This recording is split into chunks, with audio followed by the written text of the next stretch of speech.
കാറ്റത്തെ കിളിക്കൂടിന്റെ ഇന്നത്തെ എപ്പിസോഡിലേക്ക് എല്ലാവർക്കും സ്വാഗതം. വീഡിയോ ആദ്യമായി കാണുകയാണെങ്കിൽ സപ്പോർട്ട് ചെയ്ത് സബ്സ്ക്രൈബ് ചെയ്ത് ലൈക്ക് ചെയ്യാൻ മറക്കല്ലേ. അഖിലിന്റെ മാതാപിതാക്കളുടെ പരാതിയിൽ പോലീസ് കിളിക്കൂടിലെത്തിയിരിക്കുകയാണ്. കവലയിൽ വെച്ചവർ അഖിലിനെ തല്ലി ചതച്ചെന്നും എന്താ കാര്യമെന്ന് ചോദിച്ചപ്പോൾ തന്റെ മെക്കിട്ട് കയറാനായി വരികയാണെന്നും കൗൺസിലർ CIയോട് പറയുകയാണ്. കുഴിമന്തി കൗൺസിലർ എന്ന് വിളിച്ച് ബാബു സാറേ നാണം കെടുത്തി സാറേ എന്ന് നീതുവിന്റെ അച്ഛനും പറയുന്നുണ്ട്. ഒത്തുതീർപ്പാക്കാൻ വന്നപ്പോ ഇവരുടെ ഹുങ്കു കൂടി സഹിക്കണമെന്നായി. ജയിലിൽ പോയാലേ ഇവരൊക്കെ പഠിക്കൂ എന്ന് കൗൺസിലർ പറയേ അതെ അതാദ്യം ചെയ്യണം സാർ എന്ന് നീതുവിന്റെ അമ്മയും പറയുകയാ. CIയും സുഭാഷിനോടും കൂട്ടരോടുമായി എന്താടോ നിങ്ങളുടെ വീട്ടിൽ മാത്രം എപ്പോഴും ഒരു പ്രശ്നം, എന്തിനാ നിങ്ങൾ ഈ ചെറുക്കനെ തല്ലിയത് എന്ന് ചോദിക്കുന്നതിലേക്ക് നിധിയും ടെൻഷനോടെ നികേഷിനെ നോക്കുകയാ. ഏട്ടത്തി അത് വേണ്ട, വെറുതെ അതിൽ ചെന്ന് തലയിടണ്ടെന്ന് നികേഷും പറയുന്നുണ്ട്. ഇങ്ങനെ മര്യാദയ്ക്ക് ചോദിച്ചിട്ടൊന്നും കാര്യമില്ല സാറേ, രണ്ടെണ്ണം പൊട്ടിക്കുക വേണ്ടതെന്ന് നീതുവിന്റെ അമ്മയും. പോലീസ് എങ്ങനെ ചോദിക്കണമെന്ന് നിങ്ങൾ പഠിപ്പിക്കേണ്ടെന്ന് CI പറയേ അതല്ല സാറേ, സാർ ഇത് കണ്ടോ നോക്കി എന്ന് പറഞ്ഞ് അഖിലിന്റെ ഷർട്ട് മാറ്റി കാണിച്ചു കൊടുക്കുന്നുണ്ട് അമ്മ. അവിടെ ഹരീഷിന്റെ ഷോപ്പിൽ ചന്തുവും ടിറ്റോയും ജോലി ചെയ്തുകൊണ്ടിരിക്കുമ്പോഴാണ് സ്കൂട്ടിയിൽ നീതു അങ്ങോട്ട് വന്ന് ഹരീഷ് എവിടെയെന്ന് ചോദിക്കുന്നത്. ഹരീഷിനെ ഞാൻ വിളിച്ചിട്ട് കിട്ടുന്നില്ലെന്ന് അവൾ പറയേ അപ്പൊ നടന്നതൊന്നും അറിഞ്ഞില്ലേ എന്ന് ടിറ്റോയും ചോദിക്കുന്നുണ്ട്. സ്കൂട്ടിയിൽ നിന്ന് ഇറങ്ങിച്ചെന്ന് അവളും ഇല്ല, അഖിലേട്ടൻ വീട്ടിലേക്ക് വന്നിരുന്നു, ഹരീഷും ബ്രദേഴ്സും ഒക്കെ കൂടി ചേട്ടനെ തല്ലിന്ന് പറയുന്ന കേട്ടു. ഹരീഷിനെതിരെ പോലീസിൽ പരാതി കൊടുക്കുമെന്ന് പറഞ്ഞ് അച്ഛനും അമ്മയും ചേട്ടനും കൂടി ഇപ്പൊ പോയി. ഞാൻ ഫോൺ എടുത്ത് വിളിച്ചപ്പോ കിട്ടിയതുമില്ല, അതുകൊണ്ട് വന്നതാ. ഹരീഷ് എന്തിനാ അഖിലേട്ടനെ അടിച്ചെന്ന് നീതു ചോദിക്കുന്നുണ്ട്. ചന്തവും പറയുകയാ അത് നിന്റെ ചേട്ടന്റെ കയ്യിലിരിപ്പ് കൊണ്ട പെങ്ങളെ എന്ന് നീതു ചോദിക്കേ എന്ന് വെച്ചാ ഹരീഷ് ഏട്ടന്റെ ഏടത്തിയെ നീതുവിന്റെ അഖിലും കൂട്ടുകാരും കൂടി ചേർന്ന് പബ്ലിക്കായിട്ട് അപമാനിച്ചു എന്നിട്ടോ പറയുന്നുണ്ട്. അത് കേൾക്കെ ചന്തവും എടാ അപമാനിച്ചെന്ന് പറഞ്ഞ പോരാ, അമ്മ അതിരി ഡയലോഗാ പറഞ്ഞത്. ഒരു വണ്ടി പഞ്ചറൊട്ടിക്കാൻ പോയി തിരിച്ചു വരുന്ന വഴി ഞാൻ എല്ലാം കണ്ടതാ, പിന്നെ പറഞ്ഞ വാക്കിന് അടിയൊന്നും കൊടുത്തു വിട്ടാ പോരാ എന്ന് ചന്തു പറയെ അവർ 5 ആണുങ്ങളുടെ കൂടെയാണ് ഇടത്തി കഴിയുന്നെന്ന് പറഞ്ഞ ഹരീഷ് ഏട്ടന് സഹിക്കോ?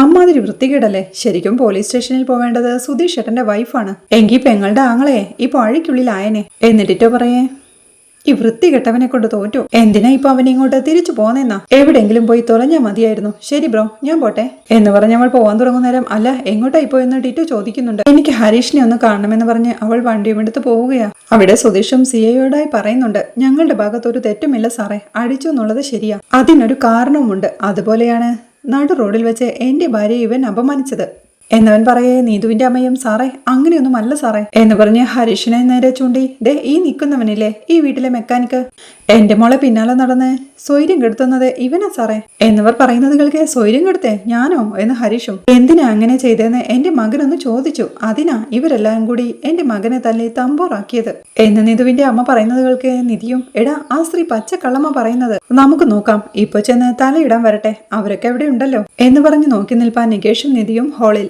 അപ്പോഴേക്കും ഗംഗാധരനും ലളിതയും അങ്ങോട്ടെത്തുന്നുണ്ട്. നീതുവിന്റെ അമ്മ തുടരുകയാ സാർ പറയണം സാറേ, ഇങ്ങനെ ഒരുവൻ എന്റെ മോളുടെ പിറകെ നടന്ന് ശല്യം ചെയ്യുമ്പോ കൂടെ പിറപ്പായ ഇവന് ദേഷ്യം വരില്ലേ സാറേ എന്നവർ പറഞ്ഞു നിർത്തിയ ഭാസ്കരനും പറയുന്നുണ്ട്. ആ ദേഷ്യം തന്നെയാ എന്റെ മക്കൾക്കും വന്നത്, നിങ്ങളുടെ മകന്റെ വായി നാക്കിന്റെ ദോഷമാ എന്ന് ഭാസ്കരൻ പറയേ നിർത്തടാ എന്ന് ഗംഗാധരനും പറയുന്നുണ്ട്. ആ ഇവനുമുണ്ടോ ബകാസുരൻ എന്ന് ഭാസ്കരനും. ഗംഗാധരനും CIയോടായി സാറേ ഈ നിൽക്കുന്ന ആളില്ലേ ഇവൻ എന്റെ അമ്മയുടെ വയറ്റിൽ നിർഭാഗ്യം കൊണ്ട് ജനിച്ചു പോയ എന്റെ അനിയനാ എന്ന് പറയേ അതിന് താൻ എന്റെ ചേട്ടനാണെന്ന് ഞാൻ പറഞ്ഞു ഇല്ലല്ലോ, എന്തിനാ ഇപ്പൊ ഇങ്ങോട്ട് കെട്ടിയെടുത്തത്, ഇറങ്ങി പോയിക്കൂടെ എന്ന് ഭാസ്കരൻ ചോദിക്കുന്നുണ്ട്. ഒരന്യായം നടക്കുമ്പോ ഏതു നാട്ടുകാർക്കും എവിടെയും വരാടാ എന്ന് ഭാസ്കരനോടായി പറഞ്ഞ് സാറിനോടായി സാർ ആദ്യമായിട്ടല്ലോ ഈ കുടുംബത്തിൽ ഒരു കേസ് അന്വേഷിക്കുന്നത്, ഇതാ സാറേ ഇവരുടെ സ്ഥിരം പരിപാടി. ദാ നിൽക്കുന്നില്ലേ രണ്ടാമത്തവൻ, അവന് മിണ്ടിയാൽ കൈ നീട്ടി അടിച്ച് സംസാരം തുടങ്ങാൻ സാധിക്കോ? ഈ കുടുംബത്തെ കൊണ്ട് ഇവിടെ എല്ലാവരും പൊറുതി മുട്ടിയിരിക്കുക സാറേ, എല്ലാത്തിനെയും പിടിച്ച് ഉള്ളിൽ തള്ളിയാലേ നാട്ടുകാർക്കൊരു സമാധാനം കിട്ടും എന്ന് ഗംഗാധരൻ പറഞ്ഞു നിർത്തേ ലളിതയും സാർ ഈ നാട്ടിൽ ആരോട് വേണമെങ്കിലും ചോദിച്ചോ, ഇവരെ പറ്റിയുള്ള അഭിപ്രായം അപ്പൊ അറിയാം എന്നവർ പറയുന്നത് കേട്ട് സഹിക്കാനാവാതെ നിധി പുറത്തേക്ക് ഇറങ്ങി ചെല്ലുകയാ, കൂടെ നികേഷും. അവളെ കണ്ട് സുഭാഷും മോളെ നീ അകത്തു പോയിരിക്കെ, എന്തിനാ വെറുതെ ഇതിന്റെ ഇടയിലേക്ക് എന്ന് ചോദിക്കേ ഞാനായിട്ട് തുടങ്ങി വെച്ചതല്ലേ ഞാൻ സംസാരിച്ചോളാം എന്ന് സുഭാഷ് ഏട്ടനോടായി പറയുന്നുണ്ട് നിധി. അവൾ CIയോടായി സാർ ഞാൻ നിധി സുധീഷിന്റെ ഭാര്യയാ എന്നവൾ പറയേ അറിയാമെന്ന് സാറും. ഈ പ്രശ്നങ്ങളെല്ലാം തുടങ്ങി വെച്ചത് ഇവനാ സാർ, നടു റോഡിൽ വെച്ച് ഇയാളും ഇയാളുടെ കൂട്ടുകാരും ചേർന്ന് എന്നോട് മോശമായിട്ട് പെരുമാറി, ഒരുപാട് ചീത്ത വാക്കുകളും പറഞ്ഞു എന്ന് പറഞ്ഞ് നിധി ആ സംഭവങ്ങളെല്ലാം വിവരിക്കുന്നുണ്ട്. മുൻപ് പല തവണ ഇയാൾ എന്നോട് മോശമായിട്ട് പെരുമാറിയിട്ടുണ്ട്, അപ്പോഴൊക്കെ ഇവരുടെ മകള് ഞങ്ങളുടെ അനിയൻ ഹരീഷുമായി ഇഷ്ടത്തിലാണല്ലോ എന്നോർത്ത് വഴക്കുണ്ടാക്കണ്ടെന്ന് കരുതി മിണ്ടാതിരുന്നു. പക്ഷെ ഇത്തവണ അത് സഹിക്കാൻ പറ്റുന്നതിലും കൂടുതലായി. എന്റെ വീട്ടിൽ ഭർത്താവും സഹോദരന്മാരും അച്ഛനുമുണ്ട്, അവരെ എല്ലാവരെയും എന്നെയും ചേർത്ത് വൃത്തികേട് പറഞ്ഞപ്പോ എനിക്ക് സഹിച്ചില്ല. ഞാൻ വീട്ടിൽ വന്ന് പറഞ്ഞു അവർക്ക് അവർക്ക് ദേഷ്യം വന്നു. അവര് പോയി ചോദിച്ചു, വഴക്കായി. വീട്ടിലിരിക്കുന്ന പെണ്ണുങ്ങളെ പറ്റി മോശം പറഞ്ഞാൽ ആണുങ്ങൾക്ക് ദേഷ്യം വരില്ലേ സാർ എന്നവൾ ചോദിക്കുമ്പോഴേക്കും ഉറപ്പായും വരും എന്ന് നീതുവിന്റെ ശബ്ദം അവിടെ മുഴങ്ങി കേൾക്കുകയാ.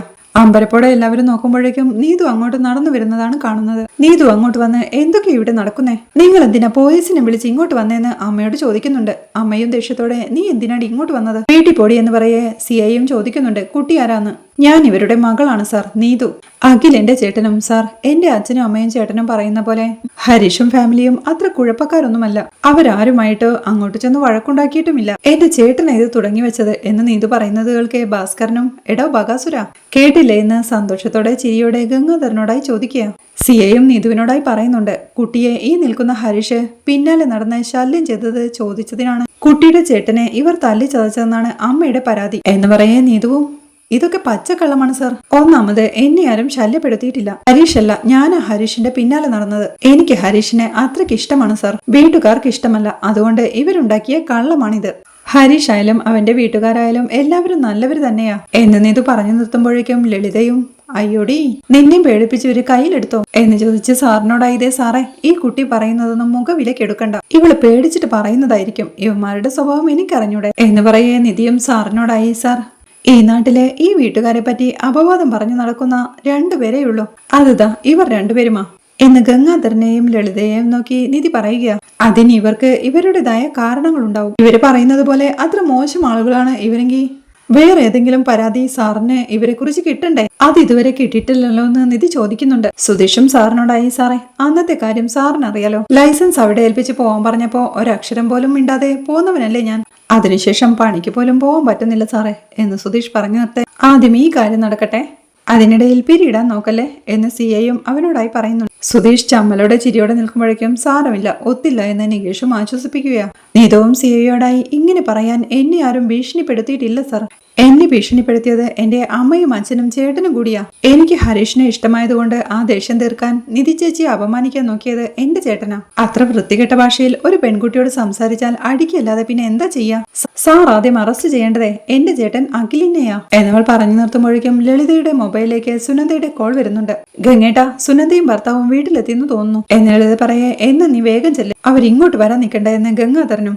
എങ്ങനെയെങ്കിലും പറഞ്ഞ് കുറച്ചു ദിവസം ഇവരെ അകത്ത് കിടത്താൻ നോക്കു ചേട്ടാ എന്ന് ലളിത പറയെ, അതൊക്കെ നടന്നോളും നീ ചെല്ല് എന്ന് പറഞ്ഞ് ലളിതയെ പറഞ്ഞു വിടുന്നുണ്ട് ഗംഗാധരൻ. നീ ആർക്കു വേണ്ടിയാ സംസാരിക്കുന്ന അറിയോ എന്ന് നീതുവിന്റെ അമ്മയും ദേഷ്യത്തോടെ അവളോടായി ചോദിക്കുന്നുണ്ട്. ലളിത സിറ്റൗട്ടിലേക്ക് കയറുമ്പോഴേക്കും സുനന്ദ അങ്ങോട്ട് വരുന്നുണ്ട്. അശു വന്നില്ലേ എന്ന് ലളിത ചോദിക്കേ, എന്നെ ഇവിടെ ആക്കിയിട്ട് ജംഗ്ഷൻ വരെ പോയി വരാന്ന് പറഞ്ഞു പോയി എന്ന് സുനന്ദയും. ഒരു കാഴ്ച കാണാൻ പോയതാ, കണ്ടു തീരും മുമ്പേ നിന്റെ കോള് വന്നു എന്നമ്മ പറയേ.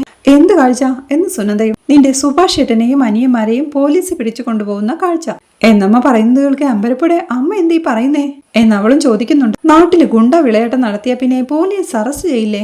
ആ സുഭാഷ് ഒരു പാവമാണെന്നാ ഞാൻ കരുതിയത്, പക്ഷെ ഇത്തവണ അനിയന്മാരുടെ കൂടെ കൂടി റോഡിലിറങ്ങി തല്ലാൻ തുടങ്ങി എന്നമ്മ പറയേ.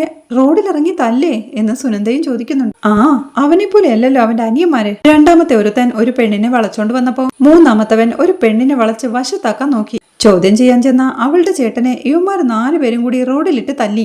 അവന്റെ തന്തയും തള്ളയും വെറുതെ ഇരിക്കോ, പോലീസിനെയും കൂട്ടി വന്നിട്ടുണ്ട്. നമ്മുടെ ഓട്ടോക്കാരൻ ചന്ദ്രനില്ലേ, അവന്റെ മോളാ എന്നമ്മ പറയേ. നീതുവോ എന്ന് സുനന്ദയും ചോദിക്കുന്നുണ്ട്. ആ പേരൊന്നും എനിക്കറിയില്ല, പക്ഷേ പോലീസിന്റെ വരവ് കണ്ടിട്ട് അവരെ ഇന്ന് അകത്താക്കും, അത് ഉറപ്പാ എന്നുള്ളത് പറയേ. നീതുവിന് പക്ഷേ ഹരീഷിനെ ഇഷ്ടമായിരുന്നുണ്ടോ എന്ന് സുനന്ദയും സംശയത്തോടെ ചോദിക്കുന്നുണ്ട്. എന്തിഷ്ടം? അവൻ ചാക്കിട്ട് പിടിച്ച ഇഷ്ടമല്ലേ എന്ന് ലളിതയും. അമ്മ പറയും പോലെ ഒന്നുമല്ല കാര്യങ്ങള്, ഞാനിപ്പോ വരാം എന്ന് പറഞ്ഞ് സുനന്ദ മുറ്റത്തേക്ക് ഇറങ്ങുമ്പോഴേക്കും എടി നീ എങ്ങോട്ടാ, നിക്കാൻ എന്ന് പറഞ്ഞ് ലളിതയും കൂടെ ചെല്ലുന്നുണ്ട്. അവളും തിരിഞ്ഞു നിന്ന്, നീതുവിന്റെ കാര്യം എനിക്കറിയാം, ഹരീഷ് ആ കാര്യത്തിൽ ഒരു തെറ്റും ചെയ്തിട്ടില്ല. സുഭാഷ് ഏട്ടനും അനിയന്മാരും കൂടി അവളുടെ ചേട്ടനെ തല്ലിയിട്ടുണ്ടെങ്കിൽ അതിന്റെ തക്കതായ കാരണം കാണും, ഞാൻ ഇപ്പൊ വരാമെന്ന് പറഞ്ഞ് സുനന്ദ പോവാൻ തുടങ്ങുന്നേരം ലളിത അവളുടെ കയ്യിൽ പിടിച്ച് തടഞ്ഞു നിർത്തി. എടി, ഈ വീട്ടിൽ നിന്ന് ഇറങ്ങി പോവരുത്, നീ കല്യാണം കഴിഞ്ഞ പെണ്ണ, ആ വീട്ടിൽ പോയി നിന്ന് കാര്യങ്ങൾ സംസാരിക്കുന്നത് നിന്റെ ഭർത്താവ് കാണണ്ട എന്ന് ഓർമ്മിപ്പിക്കുന്നുണ്ട്. അശ്വിൻ കണ്ട ഒരു പ്രശ്നവുമില്ല, കാര്യങ്ങളെല്ലാം അശ്വിൻ അറിയാമെന്ന് സുനന്ദ പറയേ. എന്ത് കാര്യങ്ങള് എന്ന് അമ്മയോ. അറിയേണ്ട കാര്യങ്ങളെല്ലാം എന്ന് പറഞ്ഞ് അമ്മയുടെ കൈവിടുവിച്ച് സുനന്ദ ഗേറ്റ് തുറന്ന് പുറത്തേക്ക് ഇറങ്ങി പോകുമ്പോഴേക്കും എടി മൂദേവി അവിടെ നിക്കടി എന്ന് വിളിച്ചു പറയുന്നുണ്ടെങ്കിലും സുനന്ദ നടന്നു നീങ്ങുകയാ. ലളിതയും ഈശ്വര എന്തൊക്കെ കാര്യങ്ങളായി നടന്നുകൊണ്ടിരിക്കുന്നത്, മനുഷ്യനെ നാണം കെടുത്തും ഈശ്വര, എടി നിക്കാൻ എന്ന് വിളിച്ച് ലളിതയും അവളുടെ പുറകെ പോവുകയാ. നീതുവിന്റെ അച്ഛനും സാറിനോടായി, സാറേ ഈ ചെറുക്കൻ എന്തൊക്കെയോ പറഞ്ഞ് എന്റെ മോളെ പേടിപ്പിച്ചിട്ടുണ്ട്, അല്ലാതെ ഇവളിങ്ങനെ പറയില്ല, തല്ലുകിട്ടിയത് എന്റെ മകനല്ലേ, ഞങ്ങൾ എന്തിനു നുണ പറയണം, അഖിലെ എന്താ ഉണ്ടായതെന്ന് വാ തുറന്ന് നീ പറ എന്ന് ചന്ദ്രൻ പറയേ അഖിലും ആ സാറേ ഇവര് പറയുന്ന പോലെ ഒന്നുമല്ല. ഇവളുടെ പിന്നാലെ നടന്ന് ഇവൻ ശല്യം ചെയ്തപ്പോ ഞാൻ ചോദിച്ചെന്നേ ഉള്ളൂ. എല്ലാവരും കൂടി വളഞ്ഞിട്ട് തല്ലിയപ്പോ അത് കേസാവുമെന്ന് കണ്ടപ്പോ ഇവരൊരു കഥയുണ്ടാക്കി പറയുവാ എന്ന് അഖിൽ കാര്യങ്ങൾ വളച്ചൊടിച്ച് പറയേ നീതുവും പറയുന്നുണ്ട്. എന്നെ ആരും ഒന്നും പറഞ്ഞു പേടിപ്പിച്ചിട്ടില്ല. ഹരീഷിനോട് മിണ്ടരുത്, ഹരീഷിനെ കാണരുതെന്നുമൊക്കെ പറഞ്ഞ് എന്നെ പേടിപ്പിക്കുന്നതൊക്കെ അമ്മയും ഇവനും കൂടിയാ സാറേ എന്നവൾ പറയുന്നത് കേൾക്കെ ഭാസ്കരനും സന്തോഷത്തോടെ ചിരിക്കുകയാ. ഗംഗാധരനും പറയുന്നുണ്ട് ഇതെന്തോ കൈവിഷം കൊടുത്തിട്ടുള്ള ഏർപ്പാടാ. സാർ എന്റെ കൂടെ വാ, ഈ കുടുംബത്തെ പറ്റി നാട്ടുകാർ എന്താ പറയുന്നതെന്ന് ഞാൻ കേൾപ്പിച്ചു തരാം സാറേ എന്ന് പറഞ്ഞു വിളിക്കേ ഭാസ്കരനും ഒരു ചിരിയുടെ അതിപ്പോ പറയിപ്പിക്കാനാണെങ്കിലേ ആളുകളെ സംഘടിപ്പിക്കാൻ എനിക്കും അറിയാം. നിന്റെ കുടുംബത്തെക്കുറിച്ചും ആളുകൾ മോശം പറയുന്നത് ഞാൻ കാണിച്ചു തരാം എന്ന് ഭാസ്കരൻ പറയുമ്പോഴേക്കും സുനന്ദയും പുറകെയിൽ സുനന്ദേ നിക്കടി അവിടെ എന്ന് വിളിച്ച് ലളിതയും അങ്ങോട്ടെത്തുകയാണ്. നിന്നോട് പറഞ്ഞ് നിൽക്കാൻ എടി ഞാൻ പറയുന്നൊന്ന് കേൾക്ക്, നിക്കടി അവിടെ എന്നൊക്കെ പറഞ്ഞ് ലളിതയും സുനന്ദയും അങ്ങോട്ട് വരുമ്പോഴേക്കും ബഹളം കേട്ട് എല്ലാവരും തിരിഞ്ഞു നോക്കുന്നുണ്ട്. സുനന്ദയും അങ്ങോട്ട് വന്ന് ഗംഗാധര മാമനോടായി ഗംഗാധര മാമന് നാണമില്ലേ, സുഭാഷ് ഏട്ടനെയും കുടുംബത്തെയും നാണം കെടുത്തിയത് പോരെ എന്ന് ചോദിക്കെ എടി സുനന്ദേ എന്ന് താക്കീതോടെ വിളിക്കുന്നുണ്ട് ലളിതയും. അമ്മ മിണ്ടരുത്, ഒരു രാത്രി ഇവിടെ വന്ന് അമ്മയും അച്ഛനും ഇവിടെ കാല് പിടിച്ച് കരഞ്ഞത് ഓർമ്മയുണ്ടോ? അത് ഞാനായിട്ട് ഈ നാട്ടുകാരോട് പറയണോ എന്ന് സുനന്ദ ചോദിക്കുന്നത് കേൾക്കെ ഭാസ്കരനും പൊട്ടിച്ചിരിച്ച് കൈയടിച്ചുകൊണ്ട് പറ എന്ന് വിളിച്ച് പറയുന്നുണ്ട്. സുനന്ദയും സാറിനോടായി സാറേ നീതു എന്റെ ജൂനിയറായി കോളേജിൽ പഠിച്ചതാ, ഇവൾക്ക് പണ്ടേ ഹരീഷിനെ ഇഷ്ടമാ, അതെനിക്കും അറിയാം. എന്റെ ചെറിയമ്മാവനും കുടുംബവുമാ സാറേ ഇത്. കുട്ടിക്കാലം മുതലേ എനിക്ക് നല്ല ബന്ധമുള്ള വീടാ ഇത് സാറേ. ഇവരെ പറ്റി നാട്ടിലാകെ മോശം പറഞ്ഞു നടക്കുന്നത് എന്റെ അമ്മയും ഈ മൂത്ത അമ്മാവനും കൂടിയാ. ഇവരെ ഇവിടുന്ന് ഒഴിച്ചിട്ട് ഈ വീടും പറമ്പും സ്വന്തമാക്കണം, അതാണ് അമ്മയുടെയും അമ്മാവന്റെയും ആഗ്രഹം. അതിനായി കോടതിയിൽ കേസ് കൊടുത്തിരിക്കുക ഇവര്. സുഭാഷ് ഏട്ടനും അനിയന്മാരും അങ്ങോട്ട് ചെന്ന് ആരോടും പ്രശ്നം ഉണ്ടാക്കാൻ പോവാറില്ല. അവരെന്തെങ്കിലും ചെയ്തിട്ടുണ്ടെങ്കിൽ അതിന് തക്കതായ കാരണമുണ്ടാവും എന്ന് സുനന്ദ പറഞ്ഞു നിർത്തുമ്പോഴേക്കും നിധിയും പറയുന്നുണ്ട് സുനന്ദ പറഞ്ഞതാ ശരി, ഇവിടെ ഒരു പെണ്ണ് വാഴില്ലെന്ന് പറഞ്ഞ് സുഭാഷ് ഏട്ടന് വന്നിരുന്ന എല്ലാ ആലോചനകളും മുടക്കിയത് ഇവരാ എന്ന് ഭാസ്കരനെയും ലളിതയെയും ചൂണ്ടി നീതി പറയുക. ഇവര് പറഞ്ഞു പരത്തിയത് വിശ്വസിച്ചിട്ടാ നീതുവിന്റെ അച്ഛനും അമ്മയും ഹരീഷുമായുള്ള ബന്ധത്തെ എതിർക്കുന്നത്. ഞാൻ ഇവിടെ വിവാഹം കഴിഞ്ഞു വന്നിട്ട് മാസങ്ങളായി, എനിക്ക് ഈ വീട്ടിൽ ഒരു പ്രശ്നവും തോന്നിയിട്ടില്ല. ഒരു പെൺകുട്ടിയോട് എങ്ങനെ പെരുമാറണമെന്ന് നന്നായിട്ട് അറിയാവുന്നവരാ ഇവിടുത്തെ അച്ഛനും മക്കളും എന്നവൾ പറയുന്നതുകൾക്ക് ഭാസ്കരനും കൂട്ടരും സന്തോഷത്തോടെ നോക്കി നിൽപ്പാ.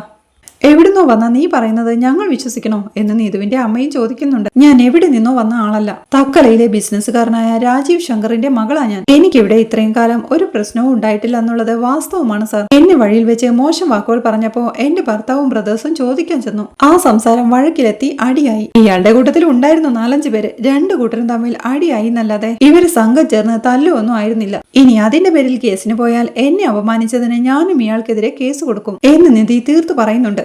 നീതുവും സാറിനോടായി ഇനി എന്റെ അമ്മ കൊടുത്ത പരാതിയുടെ പേരിൽ സാറ് കേസെടുത്താൽ ഹരീഷിനെ എനിക്ക് ഇഷ്ടമാണെന്നും ഹരീഷിന്റെ കൂടെ ജീവിക്കുമെന്നും ഞാൻ കോടതിയിൽ പറയും എന്നവൾ പറയുന്നതൊക്കെ ഭാസ്കരനും സന്തോഷത്തോടെ ചിരിച്ചുകൊണ്ട് കൈയടിക്കുന്നുണ്ട്. സിയയും ചന്ദ്രനോടും കൂട്ടരോടുമായി എന്താണോ നിങ്ങളുടെ വിചാരം, ഒരു കള്ള പരാതി തന്ന് പോലീസിനെ പറ്റിക്കാമെന്നോ എന്ന് ചോദിച്ച് കൗൺസിലറോടായി എടോ കൗൺസിലറെ, കാര്യം അന്വേഷിച്ചു വേണ്ടേ ഇയാൾ ഇതിനൊക്കെ ഇറങ്ങിത്തിരിക്കാൻ? നിങ്ങളുടെ മകൾ ആര് പ്രേമിക്കണം പ്രേമിക്കേണ്ട എന്നുള്ളത് ആ കുട്ടിയുടെ പേഴ്സണൽ ആയിട്ടുള്ള കാര്യമാ, അതിൽ ആ കുട്ടി തീരുമാനമെടുത്തോളും. ഇനി ആ പേരും പറഞ്ഞ് നിങ്ങളുടെ മകൻ ഈ കുട്ടിയെ ശല്യപ്പെടുത്തിയ അറിയാലോ കളി കാര്യാവും എന്ന് ചന്ദ്രനെയും കൂട്ടരെയും വാൺ ചെയ്യുന്നുണ്ട് സിഐ. പിന്നീട് സുധീഷിന്റെയും കൂട്ടരുടെയും അരികിലേക്ക് വന്ന് നിങ്ങളുടെ വികാരം എനിക്ക് മനസ്സിലാവും, പക്ഷേ ഓരോരുത്തരും നിയമം കയ്യിലെടുക്കാൻ തുടങ്ങിയാലേ പിന്നെ ഇവിടെ പോലീസ് വേണ്ടല്ലോ. അതുകൊണ്ട് മേലിൽ ഇമാതിരി പരിപാടിയുമായിട്ട് ഇറങ്ങിയ എനിക്ക് നടപടി എടുക്കേണ്ടി വരും, കേട്ടല്ലോ എന്ന് താക്കീതോടെ പറഞ്ഞ് കൂടെയുള്ള പോലീസുകാരെയും വിളിച്ച് സിഐ അവിടുന്ന് പോവുകയാ. നീതു പുഞ്ചിരിയോടെ ഹരീഷിനെ നോക്കി നിൽക്കേ അവനും സന്തോഷത്തോടെ അവളെ നോക്കി പുഞ്ചിരിക്കുക. അത് കാണുന്ന നീതുവിന്റെ അമ്മ ദേഷ്യത്തോടെ അവളെ പിടിച്ചു വലിച്ചു കൊണ്ടുപോകാൻ നേരം ഹരീഷ് വിളിച്ചു പറയുന്നുണ്ട്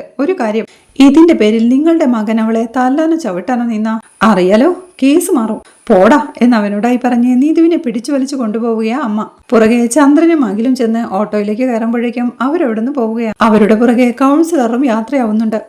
എന്തൊക്കെ ബഹളായിരുന്നു, നിധി പൊളിച്ചോട്ടോ എന്ന് സുധീഷ് സന്തോഷത്തോടെ നിധിയോടായി പറയുന്നുണ്ട്. ഭാസ്കരനും ഗംഗാധരനെ ശ്രദ്ധിച്ച് ബഗാസുരൻ ചേട്ടാ പൂതന പെങ്ങളെയും കൊണ്ട് തിരിച്ചു പോവല്ലേ എന്ന് ചോദിക്കെ ഭാസ്കരനെ ദേഷ്യത്തോടെ ഒന്ന് നോക്കി വാ ഇങ്ങോട്ടെന്ന് പറഞ്ഞ് സുനന്ദയുടെ കയ്യിൽ പിടിച്ചു വലിച്ചു കൊണ്ടുപോവുകയാ ലളിത. അതിനിടയിൽ നികേഷ് സുനന്ദേച്ചി എന്ന് വിളിക്കുമ്പോഴേക്കും സുനന്ദ തിരിഞ്ഞു നോക്കുകയാ.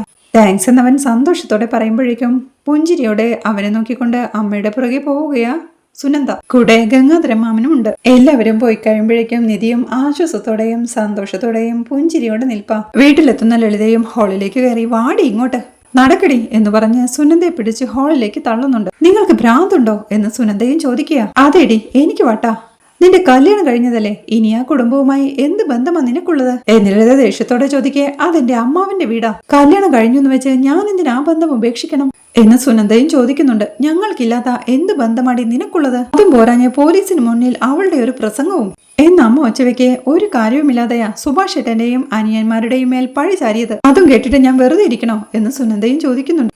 അത് കേട്ടുനിരിക്കായിരുന്ന ഗംഗാധരൻ മാമനും അവരെ ആരെന്ത് പഴി പറഞ്ഞാലോ നിനക്കെന്താ ചെയ്താ? വന്നു കയറിയപ്പോഴേ അങ്ങോട്ട് ഓടാനാണല്ലോ നിനക്ക് തിരക്ക്. പോലീസിനോട് നീ എന്താ പറഞ്ഞതെന്ന് നിനക്ക് ഓർമ്മയുണ്ടോ? ആ വീട്ടിൽ ഞങ്ങൾക്ക് എല്ലാവർക്കും ഒരു കണ്ണുണ്ടെന്ന് അല്ലേ? സ്വന്തം വീട്ടുകാരെ ഇങ്ങനെ ഒറ്റ കൊടുക്കുന്നത് എന്തിനാ എന്ന് ഗംഗാധര മാമൻ ചോദിക്കേ. ഞാൻ തെറ്റൊന്നും പറഞ്ഞില്ലല്ലോ. ആ വീട് ഭാസ്കര മാമയ്ക്കുള്ളതാണെന്നല്ലേ മുത്തശ്ശൻ പറഞ്ഞിട്ടുള്ളത്. എന്നിട്ടും അത് കൈക്കലാക്കാൻ വേണ്ടി കേസും വഴക്കുമായി നടക്കല്ലേ നിങ്ങള് എന്ന് സുനന്ദയും ചോദിക്കുന്നുണ്ട്. ലളിതയും പറയുക, ഇത്രയും കാലം ആ കുടിയൻ കുടിച്ച് നശിപ്പിച്ചത് പോരെ, ഇനി ആ വീടും വിറ്റ് കുടിച്ച് നശിപ്പിക്കണം? കേസും വഴക്കുമൊക്കെ ഞങ്ങളുടെ പ്രശ്നം, അത് ഞങ്ങൾ നോക്കിക്കോളാം. നിനക്കിപ്പോ കൊള്ളാവുന്ന ഒരു ജീവിതം കിട്ടിയല്ലോ, അത് മര്യാദയ്ക്ക് ജീവിക്കാൻ നോക്കിയാ മതി, കേട്ടല്ലോ? ഇതുപോലെ ഭാരിച്ച കാര്യങ്ങളിലൊന്നും ഇടപെടണ്ട. ഇനി ആ സുഭാഷിന്റെയും അവന്റെ കുടുംബത്തിന്റെയും കാര്യത്തിൽ ഇടപെട്ടാലുണ്ടല്ലോ എന്ന് താക്കീത്തോടെ അമ്മ പറയേ. ഞാൻ കല്യാണം കഴിച്ച് മറ്റൊരാളുമായി ജീവിക്കാന്നുള്ള കാര്യം എന്നേക്കാൾ നന്നായി അറിയുന്നത് സുഭാഷ് ഏട്ടനാ. അതുകൊണ്ട് ആ വീട്ടിലേക്ക് ഞാൻ പോയാലോ അവിടുത്തെ കാര്യങ്ങളിൽ ഇടപെട്ടാലോ അമ്മ പേടിക്കേണ്ട കാര്യമൊന്നുമില്ല. ഞാൻ ഫോൺ ചെയ്താൽ പോലും സുഭാഷ് ഏട്ടൻ എടുക്കാറില്ല എന്നവൾ പറയുന്നത് കേൾക്കെ. നീ എന്തിനടി അവനെ ഫോൺ ചെയ്യുന്നതെന്ന് അമ്മയോ? അതിനെന്താ തെറ്റ്? അവരെനിക്ക് അന്യരൊന്നുമല്ലല്ലോ എന്നവൾ പറയുന്നിടത്താണ് ഈ എപ്പിസോഡ് അവസാനിക്കുന്നത്. തന്നെയും തന്റെ കുടുംബത്തെയും രക്ഷിച്ച നീതുവിനെ കുറിച്ച് ഹരീഷ് സുധീഷിനോട് സംസാരിക്കുന്നതും നീതുവിനെ വീട്ടിൽ വഴക്ക് പറയുന്നതുമെല്ലാമാണ് നാളത്തെ എപ്പിസോഡിലെ വിശേഷങ്ങൾ. വീഡിയോ ഇഷ്ടമായാൽ സപ്പോർട്ട് ചെയ്ത് സബ്സ്ക്രൈബ് ചെയ്ത് ലൈക്ക് ചെയ്യാൻ മറക്കല്ലേ.